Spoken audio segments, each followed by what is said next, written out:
ఒకటో రాజులు పాత నిబంధన గ్రంథం, ఫస్ట్ కింగ్స్ ఒకటో రాజులు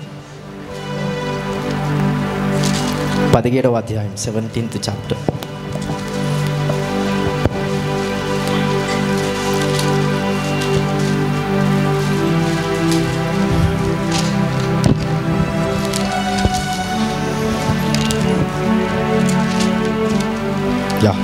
ఒకటో రాజులు 17వ అధ్యాయం 1వ వచనం చదువు.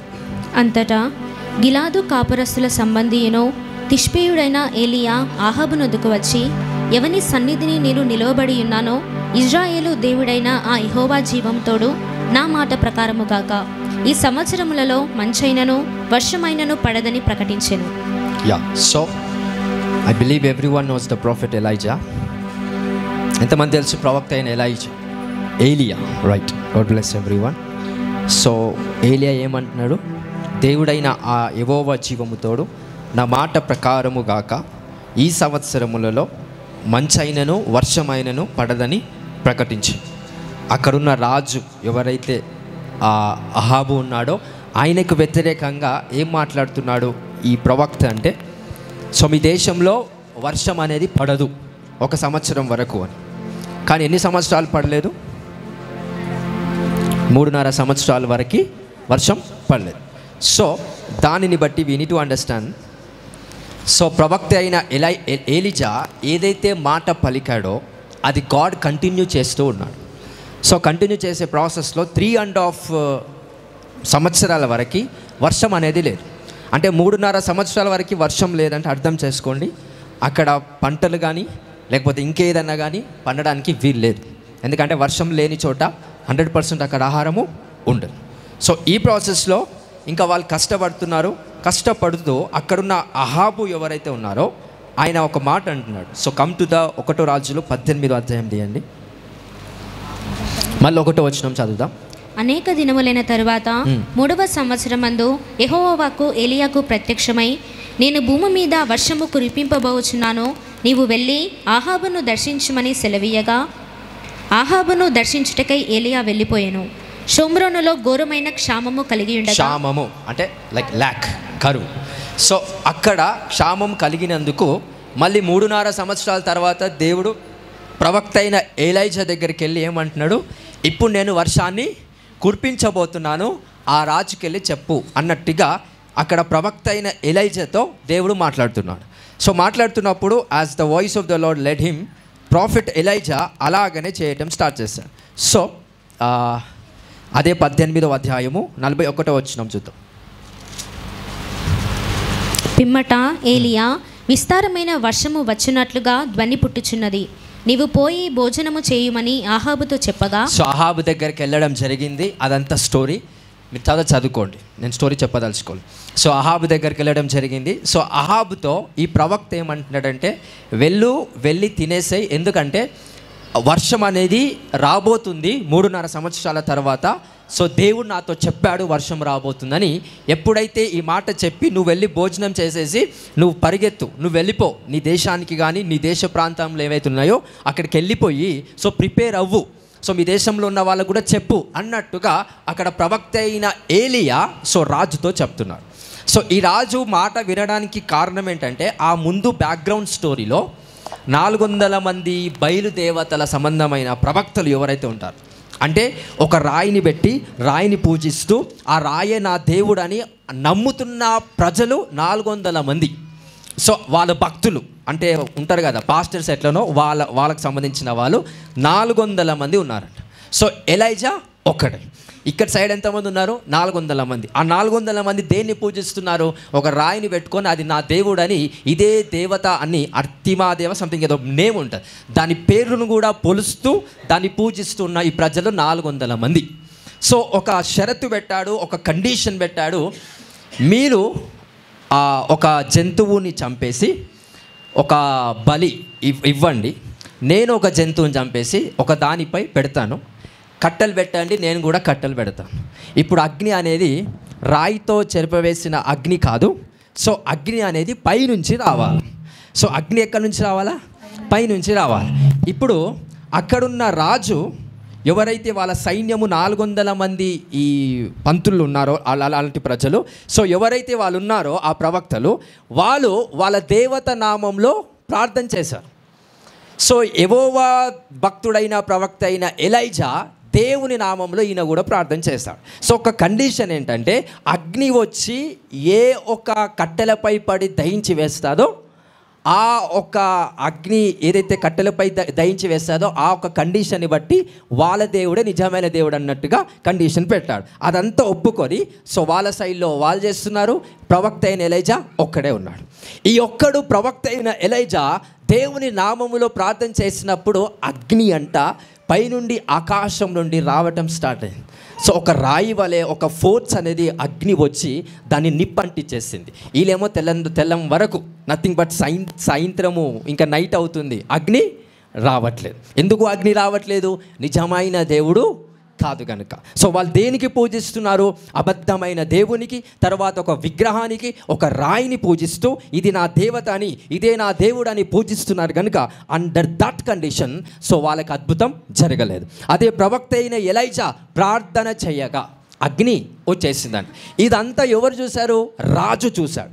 రాజు చూసిన తర్వాత అప్పుడు ప్రాఫిట్కి ఆనర్ వస్తుందా రాదా? రెస్పెక్ట్ ఇస్తాడా ఇవ్వడా? ఇవ్వాల్సిందే. ఎందుకు? 400 మంది అక్కడ ప్రార్థనలు పూజలు అవన్నీ చేస్తున్నారు, కానీ ఎవరికి చేస్తున్నారు? నిజమైన వాడికా కాదా? కాదు. లక్షల మంది చేసే పూజలు, లక్షల కోట్ల మంది చేసే పూజలు ఎన్నైనా కానీ చేసేవాడికి దేవుడా కాదా అనేది ప్రజలు గుడ్డితనంలో ఉన్నారు. అక్కడ 400 మంది ఎంత పూజలు చేసినా, ఎన్ని ప్రార్థనలు చేసినా వాళ్ళు చేసే ప్రార్థన చేసే పూజలు ఎవరికి? అది నిజమైన వాడికా? కాదు. దట్స్ ద రీజన్ అక్కడ అద్భుతం జరిగిందా? జరగలేదు. ఇదంతా చూసి అక్కడ రాజు రెస్పెక్ట్ ఇవ్వడం స్టార్ట్ చేశాడు. ప్రాఫెట్ ఎలైజా దగ్గరికి వచ్చి సో ఆయనతో కన్వర్జేషన్ చేయడం స్టార్ట్ చేశాడు. సో దీని తర్వాతనే ఈ స్టోరీ ఉంది. అందుకే ప్రవక్త అయిన ఎలైజా ఏమంటున్నాడు? నువ్వు వెళ్ళి భోజనము చేయుము. నెక్స్ట్ వచనం, భోజనము చేయమని ఆహాబుతో చెప్పగా ఆహాబు భోజనము చేయబోయాను గాని ఏలియా కర్మేలు పర్వతం మీదికి పోయి నేల మీద పడి ముఖము మోకాళ్ళ మధ్య ఉంచుకొనెను. ఎట్లా ముఖాల మధ్యలో అంటే అర్థమైంది కదా? అందరికి అర్థమైంది కదా? సో ఇప్పుడు కొంచెం రెవల్యూషన్గా చెప్తాను, జాగ్రత్తగా వినండి. Try to understand my point. So prophet Elijah ఏం చేస్తున్నాడంటే చెప్పేశాడు, వర్షం రాబోతుంది, రెడీగా ఉండు, భోజనం చేసేసాయి, ఇంకా పరిగెత్తు, వర్షం రాబోతుందని చెప్పి ఈయన ఏం చేశాడు? కొండ మీదకి వెళ్ళి సో ప్రార్థన చేయటం స్టార్ట్ చేశాడు. అది ఏ లెవెల్ ఆఫ్ ప్రేయర్? నేల మీద పడి ముఖాల మధ్య ఉంచుకోరా. నెక్స్ట్ తరువాత అతడు తన దాసుని పిలిచి నీవు పైకి పోయి సముద్రము వైపు చూడుమనగా వాడు మెరక ఎక్కి పారజూచి ఏమీ కనబడలేదనగా అతడు 43లో తర్వాత అతడు తన దాసుని పిలిచి, ఎప్పుడు పిలిచాడు దాసుని? ప్రేయర్ అయిపోతుంది, ప్రాసెస్లో ఉంది. ఆ ప్రేయర్ ప్రాసెస్లో ఎవరిని పిలిచాడంట? దాసుని పిలిచి ఏం చేయమంటున్నాడు? జాగ్రత్త వినండి, try to understand this thing right. So ఆ దాసుని పిలిచి ఏమని చెప్తున్నాడు? సముద్రం వైపు చూడు, నువ్వు పైకి వెళ్ళి సముద్రం వైపు చూడమని చెప్తున్నాడు. Don't try to see the clouds, see the sea. According అంటే సైన్స్ అప్పుడే ఉందండి, ఇప్పుడు రాలే సైన్స్. సో ప్రాఫెట్ ఎలైజాకి తెలుసు, అంటే మేఘము ఆ ఎక్కడి నుండి సోర్స్ అనేది ఎవరికి తెలుసు? ప్రవక్త అయిన ఎలైజాకి తెలుసు. సో ఈయన ప్రార్థన చేస్తున్నప్పుడు వర్షం రావాలంటే అందరు పైన చూస్తారు, బట్ ఈయన దేన్ని చూడమంటున్నాడు? సముద్రాన్ని. ఎందుకు? ఆ మేఘాలు పుట్టడం కోసం ఏం చేస్తున్నాడు? సముద్రాన్ని చూడమని చెప్తున్నాడు. అంటే ఈయన వర్షాన్ని క్రియేట్ చేయడమే కాదు, మేఘాలని కూడా సృష్టించే అంత శక్తి ప్రవక్త అయిన ఎలైజాకు ఉందండి. ఒక మేఘాన్ని తయారు చేస్తున్నాడు రెలమ్స్లో స్పిరిచువల్గా. అంటే ఈయన ప్రార్థన చేస్తున్నప్పుడు మేఘం తయారవుతుందంట. Can you understand my voice? అర్థమవుతుందా ఏ లెవెల్ ఆఫ్ పవర్లో ఆ ప్రాఫెట్ ఎలైజా పనిచేస్తున్నాడు? ఇక్కడ ప్రార్థన చేస్తుంటే ఆ ప్రార్థనలో ఏం సృష్టిస్తున్నాడు? మేఘాన్ని. ఆ మేఘం సృష్టిస్తున్నప్పుడు ఆయనకు ఒక ఇన్ఫర్మేషన్ ఉండాలి, ఎక్కడి నుండి అది క్రియేట్ అవుతుందని. ఎక్కడి నుండి క్రియేట్ అవుతుంది మేఘము? సముద్రంలో నుంచి వచ్చిన ఎవాపరేషన్ ద్వారా ఆ మేఘం అనేది ఫామ్ అవుతుందని ఆ ఎడ్యుకేషన్, ఆ ఇన్ఫర్మేషన్ ఎవరికి తెలుసు? ప్రవక్త అయిన ఎలైజాకి తెలుసు. హల్లెలూయా. అంటే ఇక్కడ ప్రార్థన చేస్తున్నాడు, ఆన్సర్ని చూస్తున్నాడు. ఇక్కడ ప్రేయర్ చేస్తున్నాడు, ఆన్సర్ ఎక్కడి నుండి వస్తుందో అనేది కూడా చూడాలి. చాలామంది ప్రార్థన చేస్తారు, ఆన్సర్ని చూడలేకపోతారు. సో ప్రేయర్ మాత్రమే చేస్తారు, కానీ ఎలా క్రియేట్ అవుతుంది? సో కొంతమంది ట్రై టు అండర్స్టాండ్. మేఘం అనేది మట్టి నుంచి క్రియేట్ అవ్వదు, సముద్రం నుంచి క్రియేట్ అవుతుంది. మనందరం చాలామంది ఎలా ఉంటారంటే ప్రార్థన చేస్తున్నప్పుడు, మేఘాన్ని క్రియేట్ చేస్తున్నప్పుడు, ఒక అద్భుతాన్ని క్రియేట్ చేస్తున్నప్పుడు మట్టిని చూస్తాం, గ్రౌండ్ని చూస్తాం. సో ఎప్పుడైతే మట్టిని, భూమిని చూస్తామో అక్కడ మేఘం క్రియేట్ అవుతుందా? ఎందుకు క్రియేట్ అవ్వదు? సో మేఘం క్రియేట్ అవుతుంది ఎక్కడి నుండి? యాక్చువల్గా from the water, like the evaporation. So అది ప్రవక్త అయిన ఎలైజాకి తెలుసు. కాబట్టి ఇక్కడ ప్రార్థన చేస్తున్నప్పుడు ఆ ప్రార్థనకి జవాబు ఎక్కడి నుండి వస్తుంది అనేది కూడా నీకు కావాలి. సో ఈరోజు ఈ అనాయింటింగ్ మీ అందరికీ నెరవేరుతుందండి. I prophesy by the spirit of the Lord. Hallelujah, hallelujah. So నువ్వు బిజినెస్ కోసం ఇక్కడ ప్రార్థన చేస్తుంటే ఎవరి ద్వారా రావాలో వాళ్ళు కనెక్ట్ అవుతారు. జాబ్ కోసం ప్రార్థన చేస్తుంటే ఎవరి ద్వారా రావాలో వాళ్ళు కనెక్ట్ అవుతారు. జాబ్ కాదు కనెక్ట్ అవ్వాల్సింది. సో క్లౌడ్స్ ఇక్కడ కనెక్ట్ అవ్వట్లేదు. Sea is connected to the prophet Elijah. So ఇప్పుడు మేఘము కోసం ప్రార్థిస్తున్నాడా, సముద్రం కోసం ప్రేయర్ చేస్తాడు? చెప్పాలా? మేఘం కోసం ప్రార్థిస్తున్నాడా, సముద్రం కోసం? ఇప్పుడు మీకు కన్ఫ్యూజన్ వచ్చేస్తుంది. You are all people confused. అక్కడ ఏం చూడమని ప్రవక్త అయిన ఎలీషా వాళ్ళ దాసునితో చెప్పాడు. మరి సముద్రాన్ని చూడమన్నప్పుడు దేనికోసం ప్రేయర్ చేస్తున్నాడు? చెప్పాలి. నా ఇప్పుడు వేరు ఉంది, మొక్క ఉంది, ఫలం ఉంది, మూడు ఉన్నాయి. వేరు అంటే సముద్రం, ఆ స్టెమ్ దాని ఏమంటారు? సో ఆ స్టెమ్ని ఇక్కడ దేంతో పోలుస్తున్నాం? మేఘం. తర్వాత పండు దేంతో పోలుస్తున్నాం? వర్షం. ఇప్పుడు ప్రాఫెట్ ఎలైజా దేనికి సూచిస్తున్నాడు? దేనికోసం ప్రేయర్? వేరా, స్టెమ్మా, ఫలమా?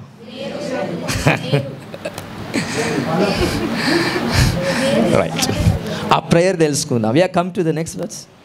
వాడు మెరక ఎక్కి పారజూచి ఏమీయూ కనబడలేదనగా. సో ఈ వ్యక్తికి ఏమైనా కనిపించిందా ప్రార్థన చేస్తున్నాం? కనిపించలేదు. ఏమైనా కనిపించిందా? సముద్రం ఎట్లుందో అలానే ఉంది, అలలు వస్తున్నాయి, మేఘాలు ఏం లేవు, అలానే ఉంది. నేను కొన్నిసార్లు ప్రార్థన చేసినప్పుడు నా జీవితంలో ఏం అవ్వట్లేదు అని అంటారు. ప్రవక్త అయిన ఎలైజానే ఎన్నిసార్లు ప్రార్థన చేయాలన్నాడు? కింద ఏముంది వాక్యంలో? మనం ఒక్కసారి చేసి ఏం అవ్వట్లేదు, ఏం కాదు, నేనే చెప్తున్నా. దేవుడు చెప్పాల్సిన అవసరమే లేదు. నీ జీవితంలో ఏం కాదు. కావాలంటే how many times we have to pray according to your faith. ప్రవక్త అయిన ఎలైజా విశ్వాస పరిమాణము చొప్పున, సామర్థ్యము చొప్పున ఎన్నిసార్లు ప్రార్థన చేశాడు? అక్కడ నెక్స్ట్ వర్డ్ చదవండి. ఇంకా 7 మారులు పోయి చూడమని చెప్పాను. 7 మారులు ఏం చేయమన్నా? పోయి చూడు అంటే అర్థం చేసుకోండి. 7వ మారికి దేవుడు మేఘాన్ని సృష్టిస్తాడు అని తెలిసి వాళ్ళ దాసుని 2వ మారు పంపించాడు, 3వ మారు పంపించాడు.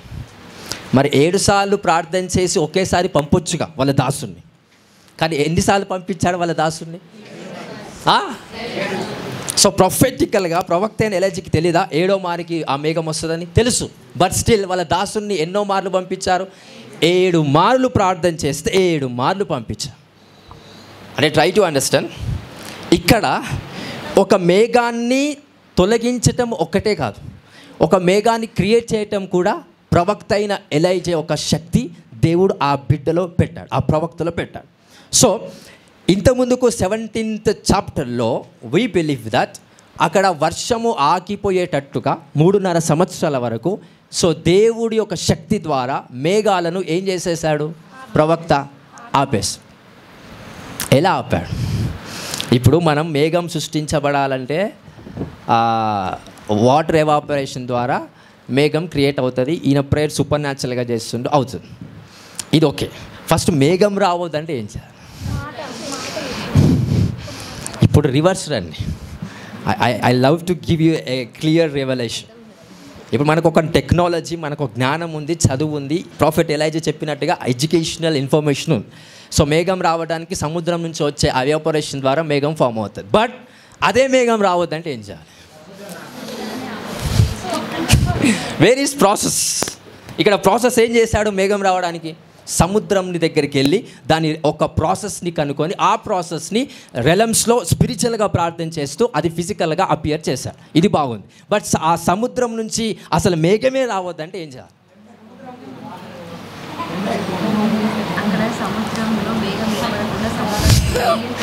అయ్యో గట్టి అర్థమవుతుంది. ఎంతమందికి నేను చెప్పే క్వశ్చన్స్ అర్థమవుతుందా? ఎందుకంటే ఇది తెలుసుకోవడం వల్ల వాట్ కెన్ హ్యాపెన్ అంటే మీ లైఫ్లో ప్రేయర్ చేసినప్పుడు ఆ ప్రేయర్కి ఆన్సర్ ఎక్కడుందనేది గుర్తుపట్టగలుగుతారు.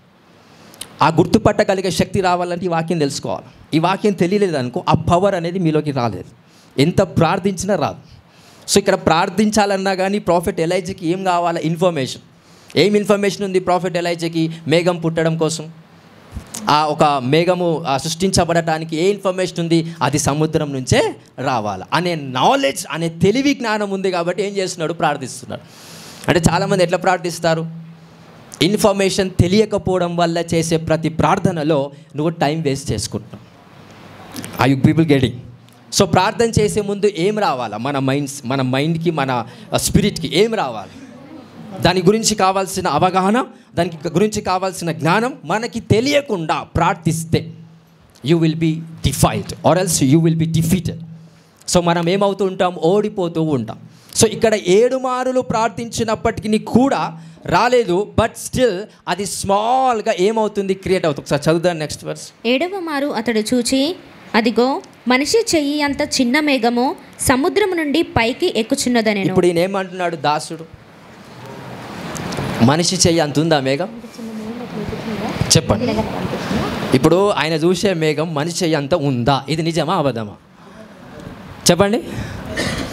సూర్యుడు నీ చెయ్యి అంతనే ఉంటాడు, నువ్వు ఇట్లా చూస్తే. దగ్గరికి వెళ్తే భూమి కానీ ఎక్కువ ఉంటాడు. అంటే ఈయన ఎట్లా అంటున్నాడు? ఆ ఎగ్జాంపుల్ని మేఘాన్ని చూస్తూ నా చెయ్యి అంత ఉందని అంటున్నాడు. అంటే ఇప్పుడు ఎలా అర్థం చేసుకోవాలి? మేఘం పెద్దగా ఉందా చిన్నగా ఉందా అనేది అర్థం అవ్వట్లేదు. చెయ్యి అంత ఉందంటే సో ఈ చెయ్యి దగ్గర పెట్టుకుంటే అది ఇంకా ఎంత పెద్దగా ఉన్నా చిన్ననే అవుతుంది. ఈ చెయ్యి దూరం అవుతూ ఉంటే అది ఎంత చిన్న ఉన్నా పెద్దదే అనిపిస్తూ ఉంటుంది. సో ఇక్కడ ఈయనేమంటాడు యాక్చువల్గా? చదవండి కమాకి. అప్పుడు ఏలియా, నీవు ఆహాబు దగ్గరికి పోయి నీవు వెళ్ళకుండా వర్షము నిన్ను ఆపకుండానట్లు. దాని ముందు వచ్చు. 7వ మారు అతడు చూచి, అదిగో మనిషి చెయ్యి అంత చిన్న మేఘము సముద్రం నుండి పైకి ఎక్కుచున్నదనెను. సో ఎలా ఏమవుతుందంటే అక్కడ ఆ ప్రాసెస్లో సముద్రం నుండి ఏమవుతుందంట? పైకి అది ఎక్కుతుంది. In the form of water. అదొక క్లౌడ్ లాగా ఫామ్ అవుతూ ఉంది. So what I want to preach that, నువ్వు ఇక్కడ ప్రార్థన చేస్తుంటే నీ ఆన్సర్స్ అనేటివి అలా పైకి వస్తూ ఉంటాయి. మేఘం అనేది బాగా గుర్తుపెట్టుకో, ట్రై టు అండర్స్టాండ్. మేఘం అనేది ఆకాశంలో లేదు, అది వాటర్లో ఉంటుంది. కానీ వాటర్లో కనిపిస్తుందా? కనిపించదు. వాటర్లో ఉన్న మేఘము, అది మేఘం కనిపించదు నీళ్ళలో. కానీ ఎప్పుడైతే ఆ నీళ్ళ నుంచి ఒకటి బయటికి వస్తుందో దాన్ని ఏమంటాం? అప్పుడు మేఘము అని అంటాం. నీలో కొన్ని కనిపించట్లేదు నీకు, మేఘము లాంటి మహిమలు నీలో ఉన్నాయి. అది బయటికి తీస్తే కనుక God will understand the Kingdom of your spirit. So దాన్ని బట్టి ఏం అర్థం చేసుకోవాలి? మీలో ఏమీ లేవనడం తప్పు, వాటర్లో మేఘం లేవనడం తప్పు. అలాగని వాటర్లో మేఘం కనిపిస్తుందా? ప్రజలు నీలో ఉన్న చెడుతనాన్నే చూస్తారు, ఎందుకంటే అది నువ్వు బయట పెట్టుకుంటావు కాబట్టి. నీలో ఉన్న మహిమ ప్రజలు చూడలేకపోతారంట. సో అలాగని ప్రజలు చూడలేకపోతారని మహిమ లేదని అర్థమా? సో మేఘమే లేదంటే నీళ్ళలో మేఘమే లేదని అర్థమా? కాదు. So water is identifying the statement of the process of the father. దేవుడు చూసే చూపును బట్టి మేఘము ఎక్కడ దాచిపెట్టాడు దేవుడు? వాటర్లో. సో ఆ వాటర్ ఒక ప్రాసెస్ ద్వారా మేఘము అపియర్ అవుతుంది. సో దేవుడు నీలో అనేక మహిమలు పెట్టాడు, అనేక అభిషేకాలు పెట్టాడు. సో ఆ ప్రాసెస్ కనుక నీకు తెలిస్తే you will see your glory. నువ్వు చూసేది ఇప్పుడు వాటర్ కాదు, మహిమ. సో అదే క్లౌడ్. సో ఆ క్లౌడే దేవుడు ఏమని చెప్తున్నాడంటే మోషే టైంలో ఆయన మేఘారుడై వచ్చాను అని కొత్త నిబంధనలు అంటున్నాడు. మోషే దగ్గర కూడా అప్పుడప్పుడు ఎలా వచ్చేది? దేవుడు మేఘము యొక్క రూపము వలె వచ్చాడు. ఇప్పుడు యేసుక్రీస్తు ప్రభు ఎలా వస్తున్నాడు చెప్పాలా? మేఘం మీద ఆయన నిలబడి వస్తాడు. But the true is coming on the water. అసలు సత్యం ఏంటి? డీప్గా వెళ్తే మేఘం మీద వస్తున్నాడా, నీళ్ళ మీద వస్తున్నాడా?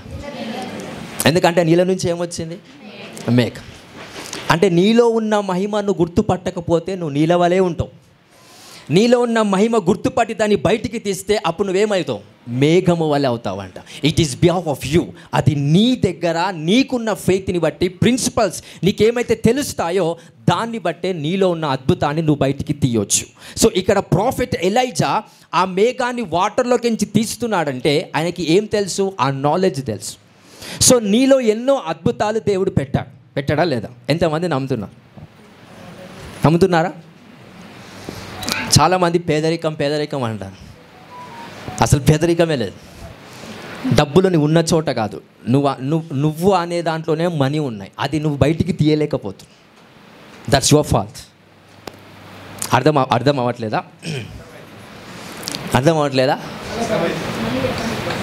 ఎంతమందికి అర్థం కాలేదు? ఎంతమందికి అర్థమైంది? అందరికీ అర్థమైందా? సో మనీ అనేది ఎక్కడ ఉంది?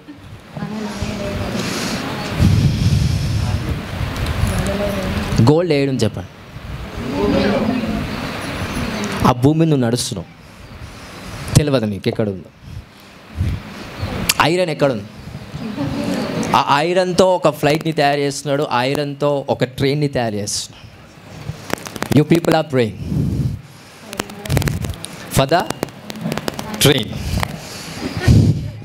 ఆ ట్రైన్ నడిపే ఉద్యోగం నాకు ఇవ్వయా అని ప్రార్థన చేస్తున్నాను.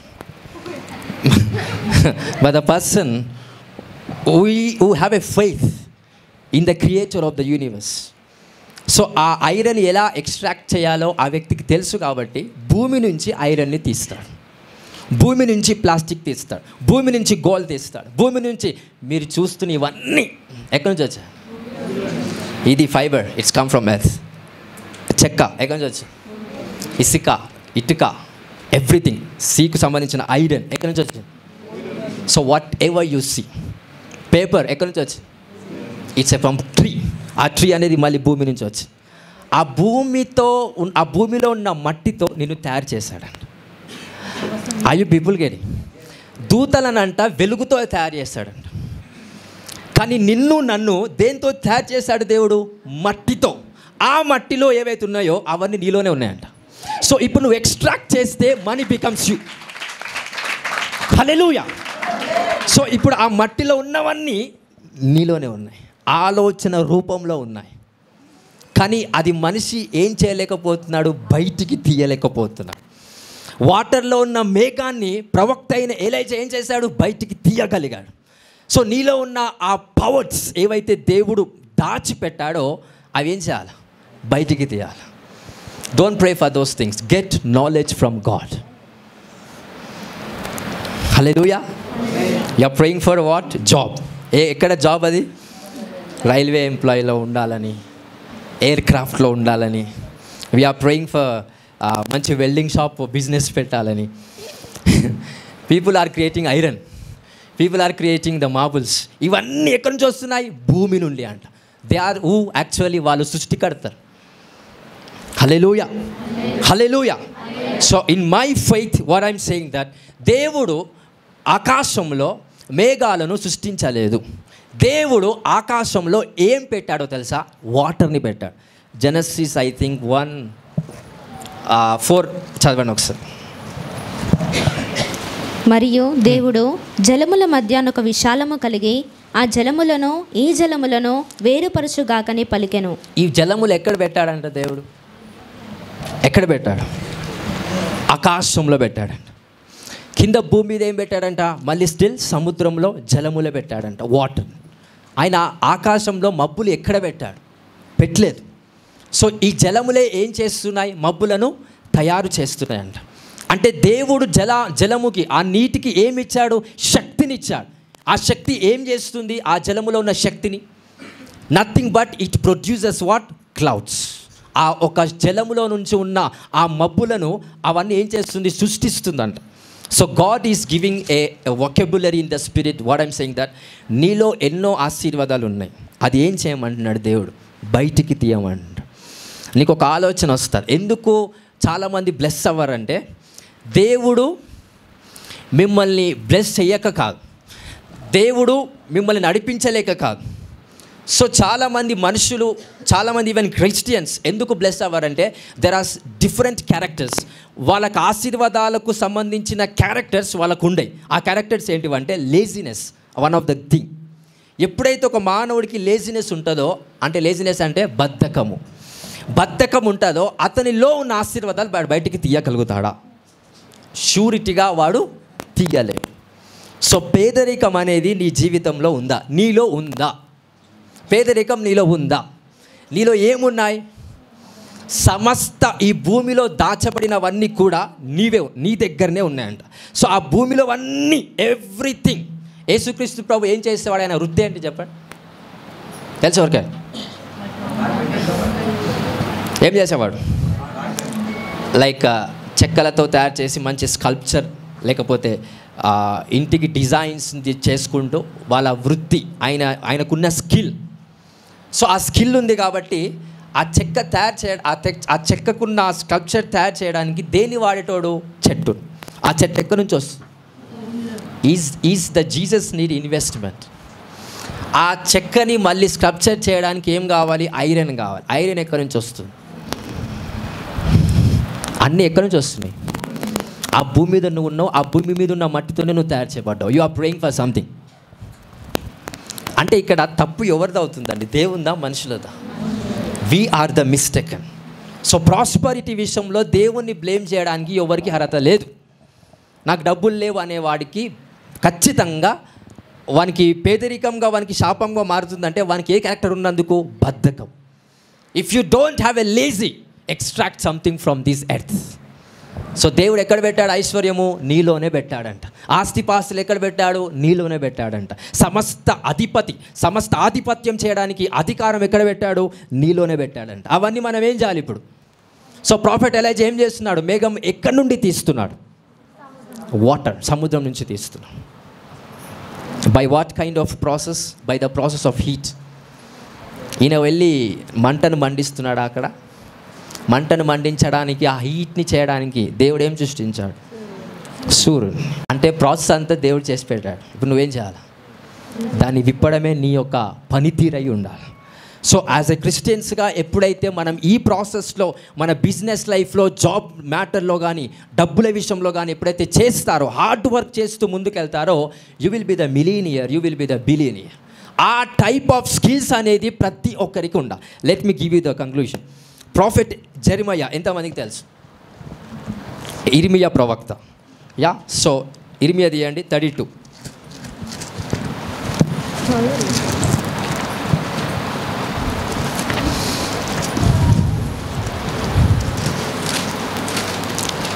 అధ్యాయం 5వ వచనం. మీరు కల్దీయులతో యుద్ధము చేసినను మీరు జయమునొందరు అను మాటలు నీవేళ ప్రకటించుచున్నావని ఇర్మియాతో చెప్పి అతనిని చెరలో వేయించి ఉండెను. కాగా ప్రవక్త అయిన ఇర్మియా యూదారాజు మందిరంలోనున్న చెరసాల ప్రాకారంలో ఉంచబడి ఉండెను. ఇప్పుడు ఇర్మియా ఎక్కడున్నాడు? చెరసాల అంటే జైల్లో ఉన్నాడు. అందరు బాగా వినండి. ఎక్కడున్నాడు ఇర్మియా? జైల్, చెరసాలలో ఉన్నాడు. రైట్. నెక్స్ట్. అత్తడ ఇర్మియా ఇట్లా నేను యెహోవా వాక్కు నాకు ప్రత్యక్షమై ఇలాగూ సెలవిచ్చెను. నీ తండ్రి తోడబుట్టిన షల్లూము కుమారుడునగు హనమేలు నీ యొద్దకు వచ్చి అనాతోతులోనున్న నా భూమిని కొనుటకు విమోచకుని ధర్మము నీదే, దాన్ని కొనుక్కొనుమని చెప్పాను. కావున నా తండ్రి తోడబుట్టిన వాని కుమారుడైన హనమేలు యెహోవా మాట చొప్పున చెరసాల ప్రాకారంలోనున్న నా యొద్దకు వచ్చి బెన్యామీను దేశమందలి అనాతోతులోనున్న నా భూమిని దయచేసి కొనుము, దానికి వారసుడవు నీవే, దాని విమోచనము నీ వలననే జరగవలెను. వెయిట్, ఇవన్నీ ఒకరితో చెప్తున్నాడు. నా భూమి కొనండి, దీనికి ఇంత రేటు ఉంది, ఇంట్లో విమోచన వస్తుంది. ఎక్కడుండి బిజినెస్ మాట్లాడుతున్నాడు? అరే, you people have to understand, information is very powerful. ఇంట్లో హాల్లో కూర్చొని బిజినెస్ మాట్లాడట్లేదు. ఏ పొజిషన్లో ఉండి బిజినెస్ మాట్లాడుతుంది, ఏ పొజిషన్లో ఉండి డీలింగ్స్ చేస్తున్నాడు ప్రాఫెట్ జెరమయా? ఎక్కడ? చెరసాల. మనం ఇంట్లో కాదుగా, నువ్వు బిజినెస్ ఆఫీస్లో ఉండి కూడా నువ్వు డీల్ చేయలేవు. That's the power of the prophetic. దేవుని శబ్దం నువ్వు వినే వారిగా నువ్వు ఉన్నట్లయితే you can do business from any position. అందరు అంటారు ఇంకా బంధకంలో వెళ్ళిపోయాను అని అంటున్నారు. బంధకంలో ఉండి స్టిల్ బంధకంలోనే ఉండి ఏం చేస్తున్నాడు ఇర్మియా అంటే ఇక్కడ నేనేం చెప్పదలుచుకుంటున్నా అంటే బిగ్ రెవల్యూషన్, నీ బంధకం నిన్ను ఏమీ చెయ్యలేదు. ఇది సాధ్యం. సో నీవు ఏ బంధకంలో ఉన్నావో still by the grace of God ఆ బంధకంలో నుండి కూడా దేవుని సంబంధమైన కార్యాలు చేయవచ్చు. Even that bondage is never have the power. Hallelujah. అర్థమవుతుందా? అర్థమవుతుందా అందరికి? ఇప్పుడు మీ లైఫ్లో నాకు బంధకం ఉంది అన్నా పర్వాలేదు. నీ లైఫ్లో ఒక బంధకం కనిపిస్తుందని ఒక ప్రాఫెట్ చెప్పినా, ఒక విశ్వాసి చెప్పినా, డోంట్ వరీ. ఎందుకు? ఆ బంధకంలో ఉండి కూడా స్వేచ్ఛాపరుడు ఎలాగైతే చేస్తున్నాడో నువ్వు బంధకం నుండి కూడా అలా చేయగలుగుతావు. అంటే బంధకం నేనేమీ చెయ్యలేదు. ఇంకా సాతానుడు అనుకుంటాడు ఇంక బంధకం పెట్టి waste. Satan will crack his head because of your power. అలాంటి అండర్స్టాండింగ్తో మీరు ప్రేయర్ చేస్తే, ఇప్పుడు చాలామంది ఏం ప్రార్థన చేస్తారంటే, అయ్యా నా బంధకం నుంచి నన్ను బయటికి లాగండి, నన్ను బంధకం నుంచి నన్ను విడిపించండి. Prophet Jeremiah is not praying that నన్ను బంధకం నుంచి విడిపించండి అప్పుడు నేను బిజినెస్ డీల్ మాట్లాడవచ్చు అని ప్రార్థన చేయట్లేదు. స్టిల్ బంధకంలోనే ఉన్నాడు, స్టిల్ జైల్లోనే ఉన్నాడు.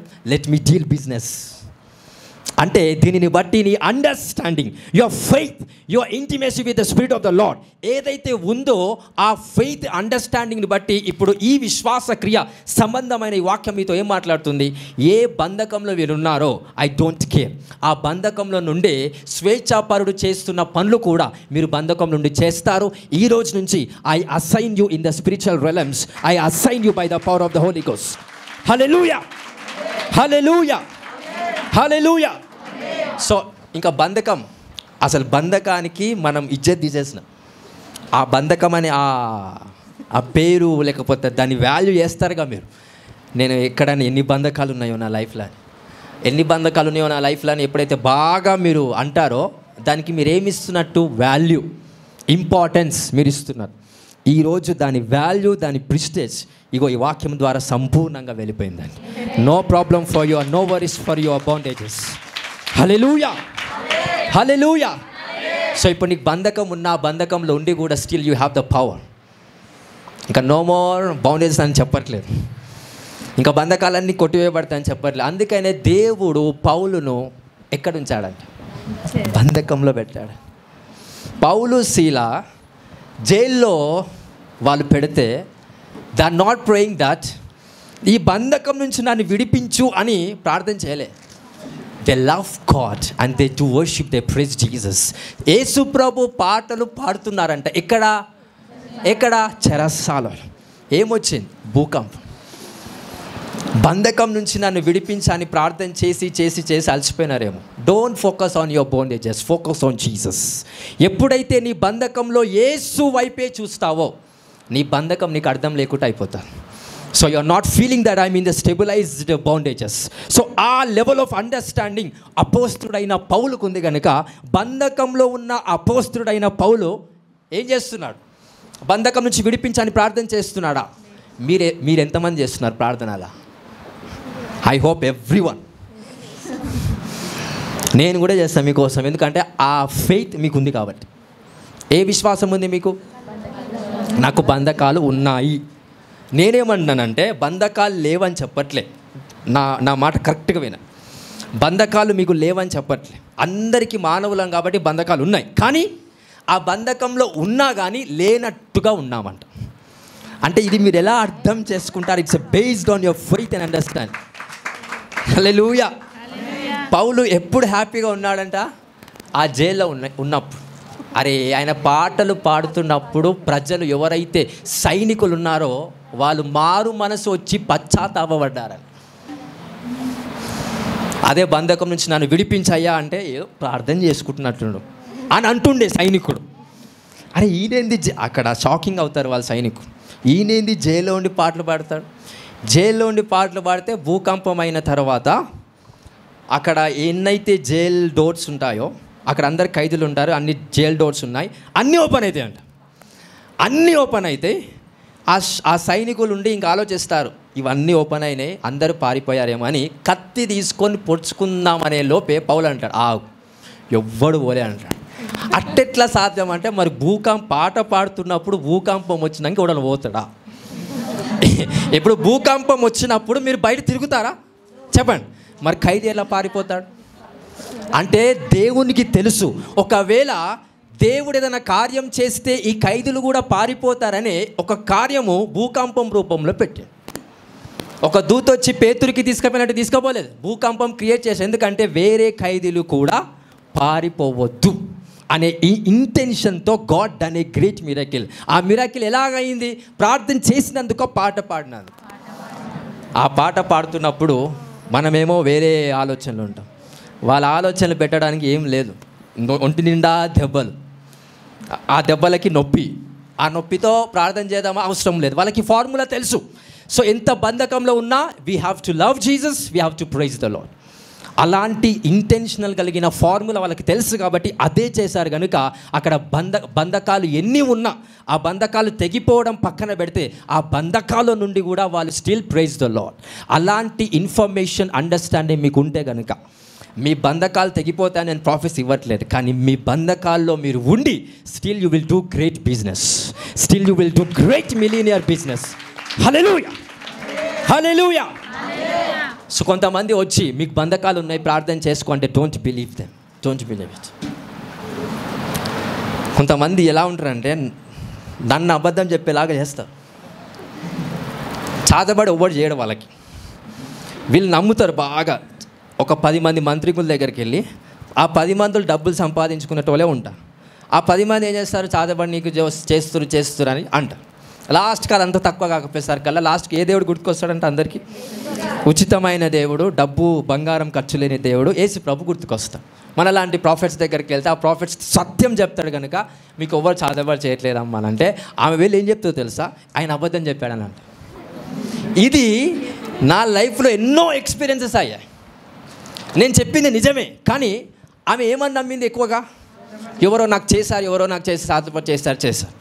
సో నేను మీకు ఎవ్వరు చేయలేదమ్మా అంటే ఈమె వెళ్ళి 10 మందికి చెప్తాడు, ఆ చర్చ్లో పాస్టర్ గారు ఆయన అబద్ధమే చెప్తున్నారు, నాకు చాదపడి చేస్తారు, నాకు తెలుసు, ఆయనకి ఏం తెలియదు అని.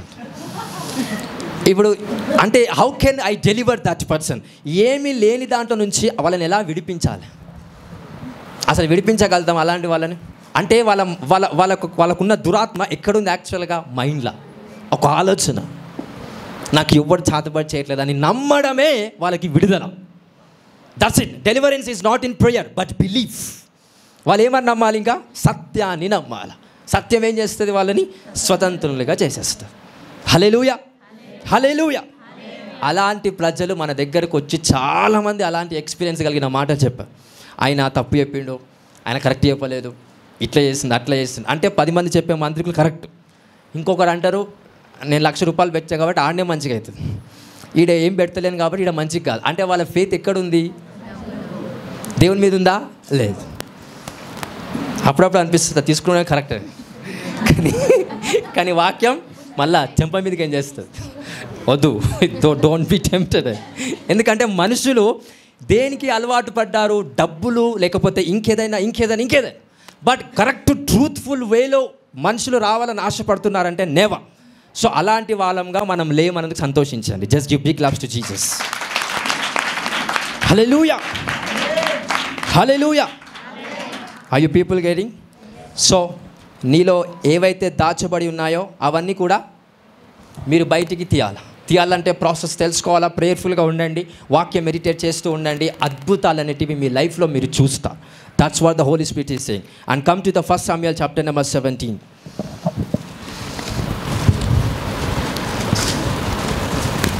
1 Samuel 17వ అధ్యాయం 34వ వచనం.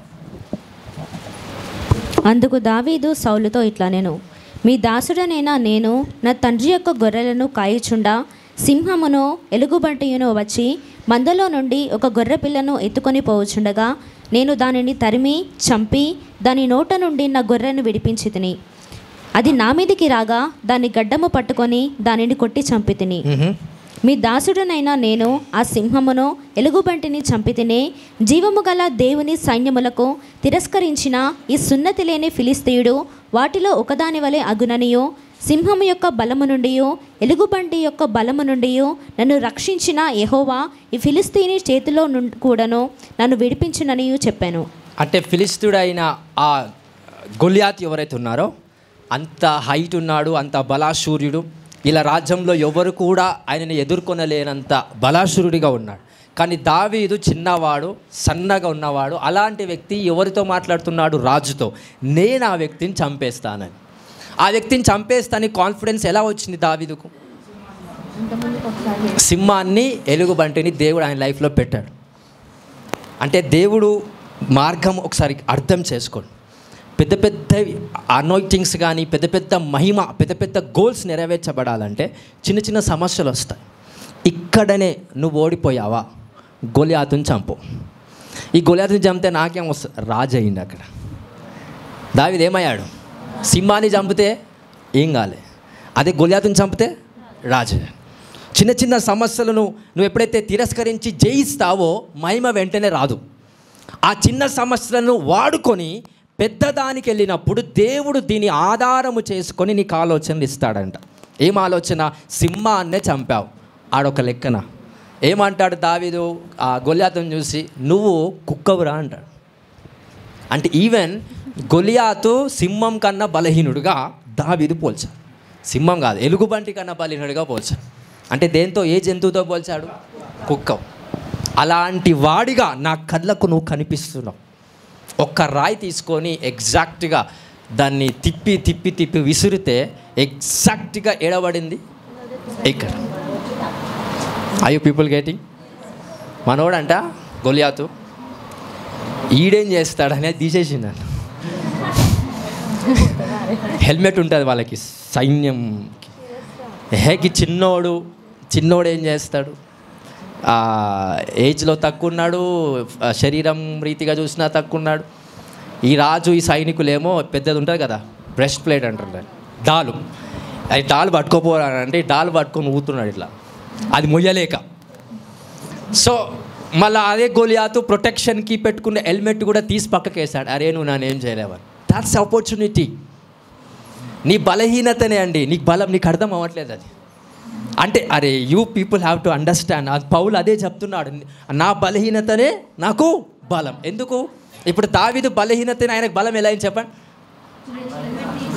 ఆయన చిన్న వయసులో ఉన్నాడు, అందుకే గొలియాతు ఏం చేశాడు? ఇది తీసేశాడు. అర్థమవుతుంది కదా? ఆయన సన్నగా ఉన్నాడు, లేకపోతే శారీరకంగా అంత శక్తి లేనోడు, జ్ఞానం లేనోడు, గొర్రెలు కాసుకుంటున్న వ్యక్తి అంత స్కిల్డ్ పర్సన్ కాదు అనే ఒక వ్యక్తిత్వం, అనే ఆలోచన గొలియాతుకు కలిగింది. అంటే గొలియాతుకు ఎలా కనిపించాడు దావీదు? బలహీనుడిగా. అందుకే దావీదు యొక్క బలహీనతనే దావీదుకి ఏంటి? బలం. So your weakness is opportunity for you to be strength. So నీ ముందున్న బలవంతుడు ఎంతైనా నీ బలహీనతను చూస్తే వాడు బలహీనుడు అవుతాడు, అప్పుడు నువ్వు బలవంతుడు అవుతావంట. ఈ ఫార్ములా మీ లైఫ్లో అర్థం చేసుకోండి. It is going to be fulfil. Hallelujah. So పౌలు అందుకే అంటాడు, నేను ఎప్పుడైతే బలహీనున్నో, don't try to be like గొలియాతు దగ్గరికి బలమైన వ్యక్తిగా వెళ్తే కనుక ఓడిపోతుండే. ఎలా వెళ్ళాడు దావీదు? బలహీనుడిగా. Hi people get. ఏం చేశాడు దావీదు? ఒక ఖడ్గాన్ని తీసి చంపేశాడా? లేదు. ఏం చేశాడు అంటే, నీకు స్కిల్స్ లేకపోతే దేవుడు అస్సలు వాడుకోడు. ఒక్క చిన్న స్కిల్ ఉన్నా దేవుడు వాడుకుంటాడు. దావీదుకి యుద్ధం రాదు. ఏమొచ్చు? దీని ఏమంటారు యాక్చువల్గా? గుల్బర్, వరిసే, రైట్. సో దీంతో ఏం చేసేవాడంటే, దావీదు పిట్టలను చంపేవాడు, లేకపోతే ఆహారం కోసం అది ఇది చంపేవాడు, ఇలాంటి పనులు చేసేవాడు. చిన్న స్కిల్ ఏముంది దావీదుకు? చిన్న స్కిల్, బలహీనమైన స్కిల్. ఈ సైనికులకేమో యుద్ధం ఇట్లా చెప్తా ఉంటుంది. ఈ డాలు పట్టుకొని పెద్ద పెద్ద కండలు వీరు తిరిగి మహానుభావుల్లాగా నిలబడి ఉన్నారు. దావీదుకు ఏం లేదు, జస్ట్ చిన్న స్కిల్. అందుకే ఎప్పుడు చెప్తా ఉంటాను, try to get their skill. Skill ఉన్న వాళ్ళంట రాజుల ముందు ఉంటారంట ఎప్పుడు. సో మీరు సోల్జర్స్ లేకపోతే సైనికుల ముందు ఎప్పుడు ఉండరండి. స్కిల్ చిన్నదైనా సరే నాకు ఇది ఉంది యేసయ్య అనేలాగా మీరు చెప్పుకోవాలంట. సో ఎప్పుడైతే ఆ చిన్న స్కిల్ డేవిడ్కి ఉందో, సో గాడ్ ఏం చేశాడు, దాన్నే వాడుకొని అనాయింటింగ్ అనేది దావీదుకి ఇచ్చాడు, రాయికి ఇవ్వలేదు. ఆ రాయి ఏం చేసింది, ఆ గొలియాతుకు తాకగానే గొలియాతు కోమలోకి వెళ్ళిపోయాడంట. అంటే రాయి పవర్ఫుల్లా, కొట్టినోడు పవర్ఫుల్లా? చిన్న మాట వినండి. ఇప్పుడు ఈ చిన్న రాయి ఆయనకు రాక చచ్చిపోతాడు, నిజం చెప్పండి. ఆయన 8 ఎత్తుగల వ్యక్తి, బలాసూరుడు. ఒక్కొక్క అడుగు వేస్తుంటే మనం 3 అడుగులు వేస్తాం. అట్లాంటి బలాసూరుడు, అలాంటి నెఫిలిం ద్వారా వచ్చిన వ్యక్తి చిన్న గులకరాయితో కొడితే మనిషి కింద పడతాడా? పడడు. బట్ పడ్డాడు. ఎందుకు పడగలిగిందంటే కొట్టిన వ్యక్తిలో అభిషేకం ఉంది కనుక. సో కొట్టిన వ్యక్తిలో అభిషేకం ఉంది, అదే మీలో కూడా అభిషేకం ఉంది. Hallelujah, hallelujah. But we people are trying to pray. యేసు నామమున తండ్రి, అక్కడ యుద్ధం అవుతుందయ్యా, వాళ్ళకి మీరు సహాయం చేయండి, గొలియాతును చంపించండి. అక్కడ యుద్ధంలో మీ సహాయం వారికి కావాలి. నువ్వు ప్రార్థన చేస్తున్నావు ఫస్ట్. నువ్వు మనం మోము ఏం చేస్తాం ఇక్కడుండి? Prayer in the name of Jesus Christ. గొలియాతు ఏం చేశాడు? అట్లాగని ప్రార్థన చేయడా? చేశాడు. ప్రతి దినం ప్రేయరే. బట్ అవకాశం వచ్చింది గొలియాతుకి రాజు అవ్వడానికి. The opportunities are going to come. దేవుడు మీ అందరి లైఫ్లో ఏదో ఒక అవకాశం ఇస్తూనే ఉంటాడంట.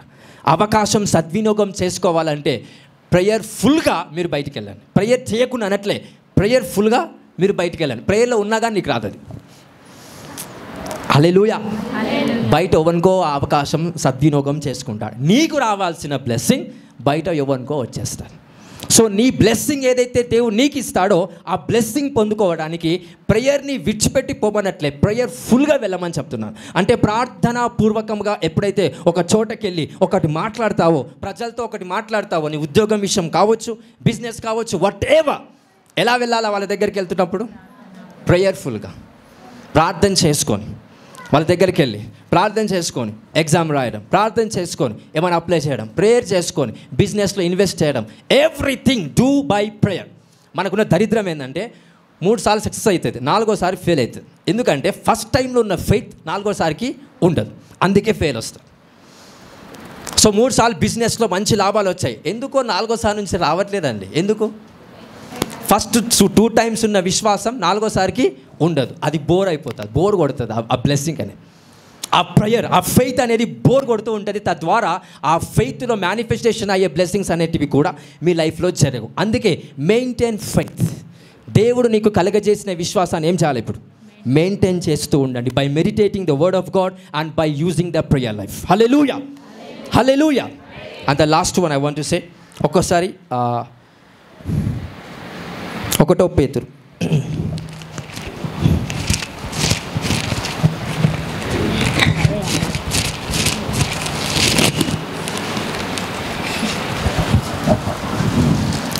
యాకోబు తీయండి. యాకోబు 5వ అధ్యాయం 17వ వచనం. ఏలియా మన వంటి స్వభావం గల మనుష్యుడే. వర్షింపకుండునట్లు అతడు ఆసక్తితో ప్రార్థన చేయగా 3.5 సంవత్సరముల వరకు భూమి మీద వర్షింపలేదు. అతడు మరలా ప్రార్థన చేయగా ఆకాశము వర్షమిచ్చెను, భూమి తన ఫలము ఇచ్చెను. ఈయన ప్రార్థన చేస్తే వర్షం ఆగిపోయింది. ఎన్ని నెలలు, ఎన్ని సంవత్సరాలు? మళ్ళీ 3-4 సంవత్సరాల తర్వాత ప్రార్థన చేస్తే మళ్ళీ వర్షం వచ్చింది. దీంతో what he want to do, అవసరం అనేది తెలుసు కదా మీకు, నాకు అవసరాలు ఉన్నాయని. ఈ వ్యక్తి ఏం క్రియేట్ చేస్తున్నాడంటే ఒక అవసరం క్రియేట్ చేస్తున్నాడు. ఏ అవసరాన్ని క్రియేట్ చేస్తున్నాడు? వర్షం అనే అవసరాన్ని క్రియేట్ చేస్తున్నాడు. సో మీ లైఫ్లో గాడ్ అవసరాన్ని క్రియేట్ చేస్తాడు. ఎందుకంటే ఆశ పుట్టి ప్రార్థన చేస్తావేమోనని. అవసరత తీర్చుము అని ప్రార్థన చేస్తాం. ఫస్ట్ అవసరత వచ్చే విషయంలో కూడా గాడ్ ఇన్వాల్వ్మెంట్ ఉంటుంది. I people getting? సో నాకు చాలా అవసరాలు ఉన్నాయి, కొన్ని ఖర్చులు ఉన్నాయి. తండ్రి నీ మహిమైశ్వర్యంలో నా అవసరత తీర్చివేయుము, లేకపోతే నాకున్న ప్రతి అవసరతలు ఏవైతున్నాయో అవన్నీ తీర్చివేయేలాగా మనం ప్రార్థన చేస్తాం. ఫస్ట్ ఆఫ్ ఆల్, ఎందుకు మీ లైఫ్లో అవసరతలు ఏర్పడుతున్నాయి? ఇక్కడ ఏలియా ఏం క్రియేట్ చేస్తున్నాడు? అవసరం. ఏం అవసరాన్ని క్రియేట్ చేస్తున్నాడు? భోజనం, ఆహారం అంటే అర్థం ఏంటి? వర్షం. అది లేకపోతే ఏముండదు, భోజనం ఉండదు. కరువు, క్షామం వచ్చేస్తా. అంటే ఏం క్రియేట్ చేస్తున్నాడు? కరువు క్రియేట్ చేస్తున్నాడు. ఏం క్రియేట్ చేస్తున్నాడు? వర్షాన్ని కోరుకునే విధానం క్రియేట్ చేస్తున్నాడు. అంటే ఒక అవసరత ఎప్పుడైతే మన లైఫ్లో దేవుడు క్రియేట్ చేస్తాడో ఏం పెరుగుతుంది మన లైఫ్లో? స్పిరిచువాలిటీ లేకపోతే ప్రేయర్ అనేది ఎక్కువ చేస్తాం. సమస్య ఎక్కువ వస్తే ఏం చేస్తాం? ప్రేయర్ చేస్తాం. అదే సమస్య తగ్గిపోతే దేనికోసం ప్రార్థన చేయాలో తెలియదంట. అంటే అసలు వాళ్ళు ఏం చెప్తున్నారు ఇండైరెక్ట్గా? నాకు ఏ సమస్య ఉందని ప్రార్థన చేయాలి, చర్చికి రండి అని అంటే నాకు ఏ సమస్య ఉందని నేను చర్చికి రావాలి అనే అన్నోడు నెల తర్వాత వస్తాడు. అంటే గాడ్ వాళ్ళ జీవితంలో ఏం క్రియేట్ చేశాడు? అవసరము. అంటే ఇప్పుడు గాడ్ మీ నుంచి ఎక్స్పెక్టేషన్ ఏం చేస్తున్నాడంటే అవసరములు మీకు లేని వ్యక్తులుగా ఉండేటట్టు మీరు ఉండాలని దేవుడు ఆశీర్వదిస్తున్నాడండి.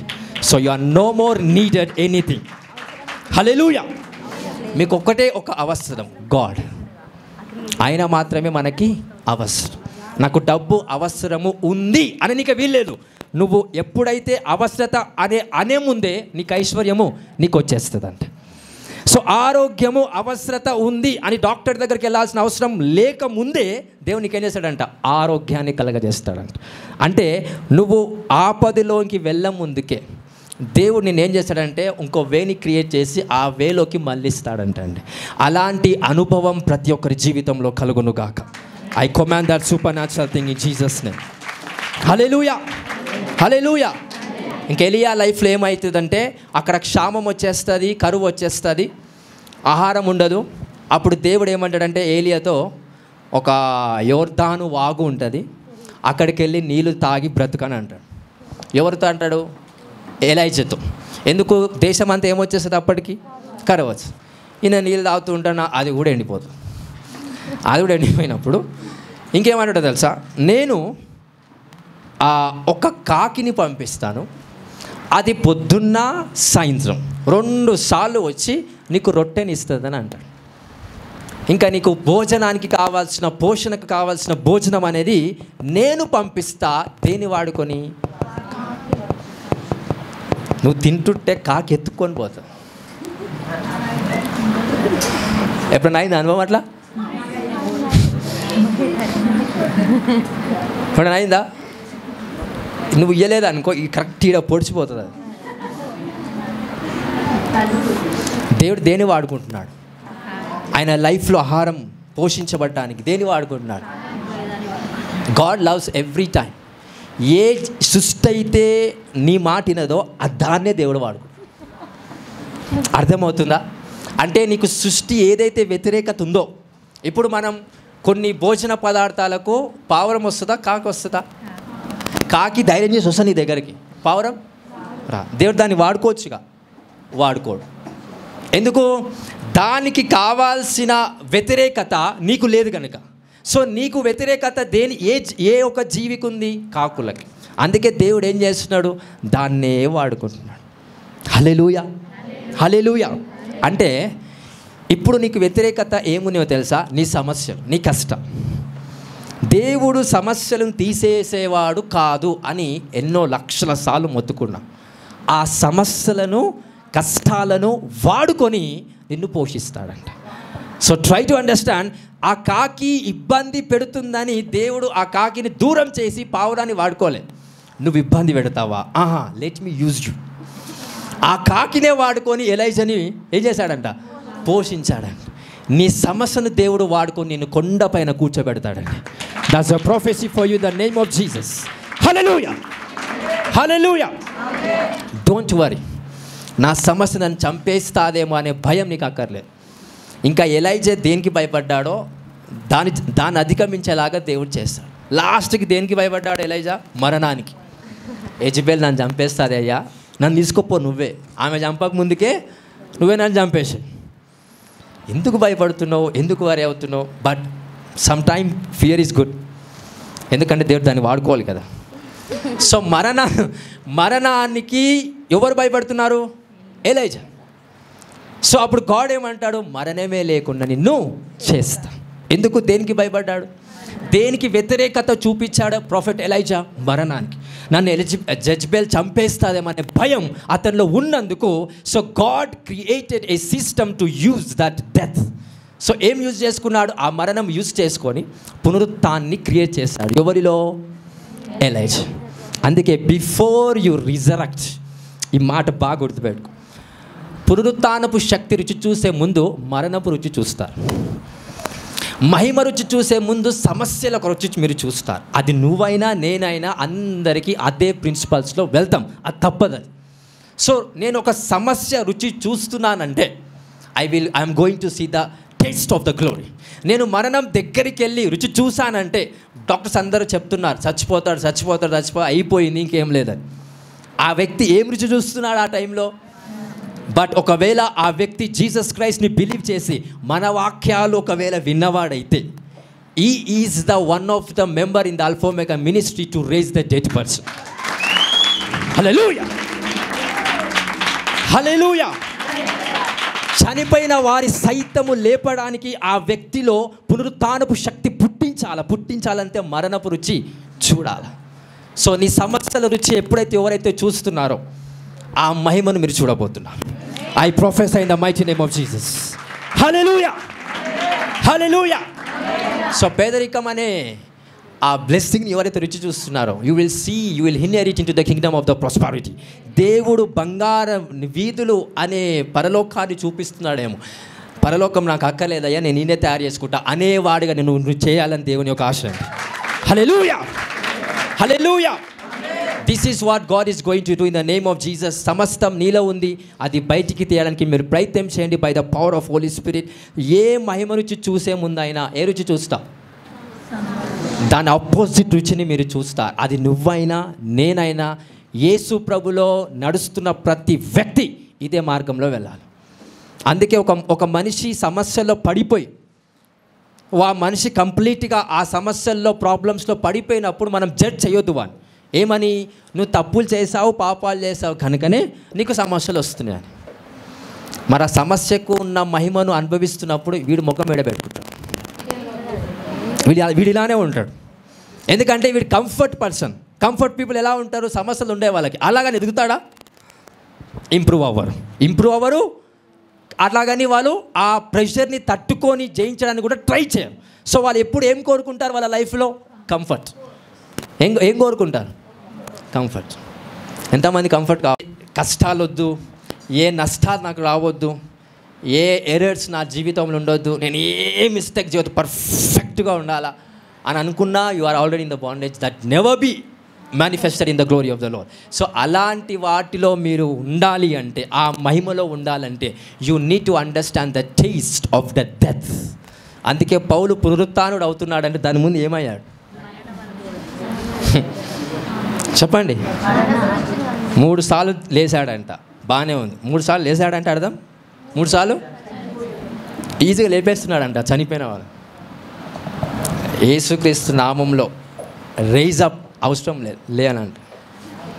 అంటే ఈ doesn't need Jesus name because ఈ ఈజ్ హిమ్సెల్ఫ్ ఈజ్ జీసస్. అందుకే ఆయన నేమ్ వాడడు ఎక్కువగా. సో ఎక్కడ వాడినా అక్కడక్కడ వాడతాడు. బట్ ఓవరాల్గా ఆయన షాడో పడినా, ఆయన బట్టలు ముట్టుకున్నా ఏమవుతాయి మీకు? బికాస్ యేసుప్రభు నామం ఎక్కడుంది ఆయనకి? ఓవరాల్గా ఏది తాకినా, ఈ బట్ట తాకినా ఆ బట్ట జీసస్ క్రైస్ట్ నేమ్తో ముడిపడి ఉన్నట్టే. అంటే ఏది టచ్ చేసినా ఆ టచ్ చేసిన ఆబ్జెక్ట్స్ అన్నీ కూడా స్పిరిచువల్గా మారుతూ ఉంటాయంట. అంత పవర్ పౌల్లోకి వచ్చిందంటే యేసు నామంలో ప్రార్థన చేసినందుకు కాదు. ఎట్లా వచ్చింది? సమస్యలో రుచి చూస్తూ ఏది ఎక్స్పెక్ట్ చేశాడు? మహిమ. ఈరోజు ఎంతమంది మహిమను ఎక్స్పెక్ట్ చేస్తున్నారు? In your problems. నీ కష్టాలు నష్టాలు అంటావా? చెప్పండి. శరీరంలో నాకు ఏ నొప్పి ఉండొద్దు, సంపూర్ణంగా ఆరోగ్యవంతులు అవ్వాలని ఎంతమంది అనుకుంటున్నారు? నేను మీకోసం ప్రార్థన చేస్తాను. ఎంతమంది అనుకుంటున్నారు నాకు ఏ నొప్పి ఉండొద్దు, తల మొదలుకొని కాలు వరకు నా శరీరంలో అన్ని రైట్కి పనిచేయాలి, అసలు నొప్పి అనేది ఉండొద్దు అనేవాళ్ళు ఎంతమంది? నేను మీకోసం ప్రార్థన చేస్తాను. అనుకో, అసలు నాకు ఏ నొప్పి ఉండదు, సైట్ కూడా ఉండదు, వెంట్రుక కూడా తెల్లగా కావద్దు, అంత పర్ఫెక్ట్ హెల్త్ ఎంతమంది ఎక్స్పెక్ట్ చేస్తున్నారా? చేస్తే కనుక you are already in the deception. Hallelujah, hallelujah, hallelujah. మీ బిడ్డను కాపాడుకోవటం కోసం దేవుడు నీలో ఒక సమస్యను తెచ్చిపెడతాడు. ఆ సమస్యలో నీ రోగం. ఎందుకంటే నీ బిడ్డ కోసం ప్రార్థన చేయాలంటే ఆ రోగం యొక్క పెయిన్ ఏదైతే నీకు ఉంటుందో దాని నుంచి క్రియేట్ చేయబడిన మహిమ నీలో ఉంది కనుక నీ చనిపోయే బిడ్డ కోసం ప్రార్థిస్తే ఆమె తిరిగి లేస్తుందంట. So that's the power that was God created in you. Hallelujah, hallelujah. ఏ సమస్య వచ్చినా భయపడకండి. బంధకములో మీరు ఉన్నారు అన్నా కానీ ఏం చేయాలి? భయపడాలా?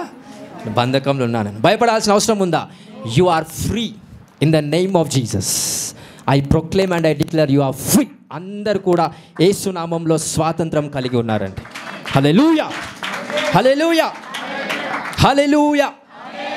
యేసు ప్రభు చనిపోయిన తర్వాత 3 రోజులు పాతాళంలోకి వెళ్ళాడండి. ఎన్ని రోజులు? 3 days. ఎందుకు ఇచ్చాడు సార్ దేవుడు టైం? 4th day ఉంటే హెవెన్ అవుతుంది. అర్థమైందా? నరకం ఏమవుతుంది? పరలోకం అవుతుంది. ఎక్కువ రోజులు యేసుప్రభు ఉంటే నరకంలో ఉంటే.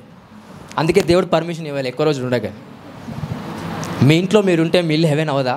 అదే ప్రజెన్స్తో ఏడవుతుంది సార్. మా ఇంట్లో ఎప్పుడు గొడవలే, నా భర్త నా భార్య అట్లా ఇట్లా అట్లా. హల్లెలూయా, హల్లెలూయా. ఈ ప్రజెన్స్ ఏదైతే ఈ చర్చిలో ఉందో ఇది ప్రతి వారం తీసుకొని వెళ్ళడమే కాదు, దాన్ని ఏం చేయాలి? మీరు మెయింటైన్ చేయాలి. ఏం చేయాలండి? మెయింటైన్ చేయాలి. హల్లెలూయా, హల్లెలూయా. సో దేవుడుగా మనం ఆయనని అంగీకరించాం. నాకంటూ వేరే దేవుడును లేదు, మంత్రము లేదు, తంత్రము లేదు. The one only is the God.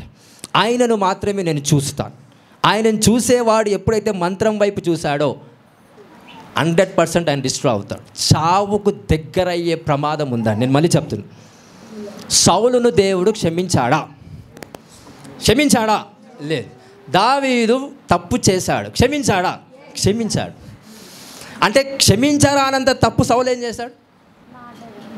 దేవుణ్ణి విడిచిపెట్టి ఎవడో దాన్ని సోది చెప్పే వాళ్ళ దగ్గరికి వెళ్ళి నా బతికి ఎట్లయితుంది, యుద్ధం గెలుస్తుందంటావా, ఈ రోగం పోతుందంటావా? దేవుడు చూస్తూ ఉండే, ఆహా నేను నిజమైన వాడిని విడిచిపెట్టి నువ్వు అక్కడ పోతావా, తెలిసి కూడా పోతావా? రైట్. దేవుడు విడిచిపెట్టాడంట అట్లా. ఈవెన్ దేవుడు దావీదు కూడా సౌలుని చంపలే. ఏం చేశాడు సౌలు? ఆయనంతటా ఆయనే చంపే. అంటే అర్థం చేసుకోండి, సాతాన్ని కూడా చంపనీయలేదు సౌల్ని. సాతాన్ మీద కూడా బ్లేమ్ రావద్దని.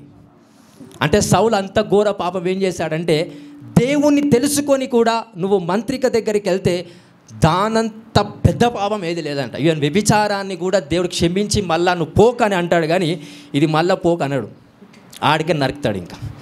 సో దయచేసి అలాంటి ఒక సిస్టమ్స్ మన మినిస్ట్రీలో ఉండకుండా we are walking in the faith of the lord.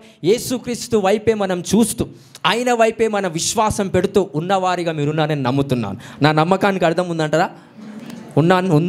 ఉంది అనే వాళ్ళు చెప్పాలి కొట్టండి. Hallelujah, hallelujah, hallelujah. Are you people getting? అర్థమవుతుందా? సో నేర్చుకున్నారా ఈరోజు వాక్యం? నేర్చుకున్నారా? సో బంధకంలో ఎంతమంది ఉన్నారు?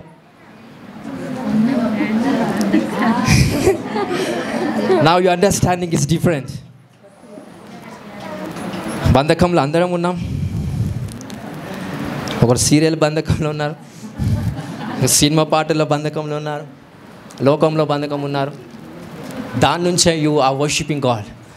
ఒకరోజు ఆ సీరియల్సే అంటే నీతోని, నువ్వు నాలో ఉండకు, ఈ ప్లేస్లో నువ్వు ఉంటే నాకు దరిద్రమా, నిన్ను తోచి బయటకు పంపిస్తాడు. అంటే సాతాను నిన్ను విసుగు చెందేస్తాడు. సాతాను అనుకుంటాడంట, నా రాజ్యంలో నువ్వు ఉంటే నాకే ప్రమాదం రయ్యా, నువ్వు వెళ్ళిపోనంట. డెలివరీ చేసేది ఇప్పుడు గాడ్ కాదు. Hallelujah, hallelujah.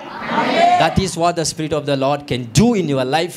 ఏ బంధకములో ఉన్నా కానీ అది మీరు లేనట్టుగానే మీ అండర్స్టాండింగ్ ఉంటే కనుక గాడ్ జెరమయా లైఫ్లో ఏదైతే బిజినెస్ డీలింగ్ బంధకం నుంచి చేశాడో, అపోస్తుడైన పౌలు శీలాయు ఏదైతే బంధకంలో ఉండి వర్షిప్ చేశాడో అలాంటి హార్ట్ మీకు ఉంటే కనుక you people are the great people in the heavenly kingdom. పరలోక రాజ్యంలో గొప్ప వాళ్ళు మీరే ఉంటారంట.